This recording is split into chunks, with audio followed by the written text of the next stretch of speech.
చూస్తున్నాం. తెలుగు రాష్ట్రాల్లో రహదారులు రక్తం ఓడుతున్నాయి. హైదరాబాద్ శ్రీశైలం ప్రధాన రహదారిపై కారును లారీ ఢీకొట్టింది. కారులో ఉన్న ఇద్దరికి కాళ్లు విరిగాయి. నగర్ కర్నూలు జిల్లా హజీపూర్ సమీపంలో ప్రమాదం జరిగింది. క్షతగాత్రులను కల్వకుర్తిలోని ఆసుపత్రికి తరలించారు. బాధితులు పదర గ్రామం నుంచి హైదరాబాద్ వెళ్తుండగా ప్రమాదం జరిగింది. అచ్చంపేట పోలీసులు ఘటనా స్థలానికి చేరుకుని కేసు నమోదు చేశారు. ఇదే అంశానికి సంబంధించి మరింత సమాచారం మా ప్రతినిధి వెంకటేష్ ఫోన్ లైన్లో అందిస్తారు. ఎస్ వెంకటేష్, అసలు ప్రమాద ఘటన ఎలా జరిగింది? సోని శ్రీశైలం హైదరాబాద్ జాతీయ రహదారిపై అచ్చంపేట మండలం పదర గ్రామ శివార్లో ఘోర రోడ్డు ప్రమాదం చోటు చేసుకుంది. కారును ఎడమ వైపు నుంచి వచ్చిన లారీ బలంగా ఢీకొనడంతో ఆ ప్రమాదంలో కారు నుజ్జునుజ్జైన సంఘటన చోటు చేసుకుంది. ఈ ప్రమాదంలో ఇద్దరికి తీవ్ర గాయాలు, ఒకరికేమో ఛాతిపైన గాయాలు కాగా మగోరికి కాళ్ళు చేతులు విరిపాయి. వారిని వెంటనే జిల్లా ఆసుపత్రికి తరలించారు.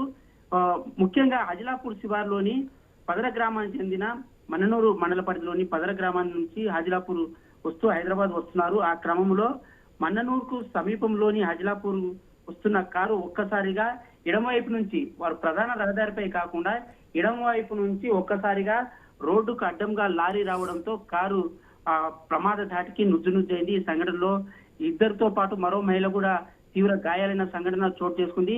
ఈ ప్రమాదంలో ముగ్గురు కూడా ప్రభుత్వ ఆసుపత్రికి పంపించిన తర్వాత అక్కడ వారికి మెరుగైన చికిత్స కోసం హైదరాబాద్ కు తరలించారు. ఈ ప్రమాద సంఘటన చూసుకుంటే ఉమ్మడి పాలమూరు జిల్లా వ్యాప్తంగా కాకుండా రాష్ట్ర వ్యాప్తంగా కూడా పలు రోజుకు ఈ ప్రమాదాలు చోటు చేసుకుంటున్నాయి. అతి వేగము, ర్యాష్ డ్రైవింగ్, మద్యమత్తులో డ్రైవింగ్, ఇలా లారీలే ముఖ్యంగా ప్రాణాలు తీస్తున్నాయని చెప్పవచ్చు. ఒక బైక్ కానీ ఒక కారు కానీ రోడ్డుపైకి రావాలంటే ప్రాణాలను అరిచేతిలో పెట్టుకొని ప్రయాణించాల్సిన పరిస్థితి ఉంది. నిన్న చూస్తూనే ఉన్నాం, వికారాబాద్ జిల్లాలో ప్రమాదం జరిగి 20 మంది మృత్యువాత, అలాగే ఆంధ్రప్రదేశ్ లోని బస్సుకు నిప్పంటుకుపోయిన అక్కడ కూడా 19 మంది. ఇట్లా ఒకే సంఘటనలో ఒకే కుటుంబాలకు చెందిన ముగ్గురు నలుగురు ప్రమాదానికి గురై ఆ కుటుంబాలు కూడా చిన్న భిన్నం అవుతున్నాయి.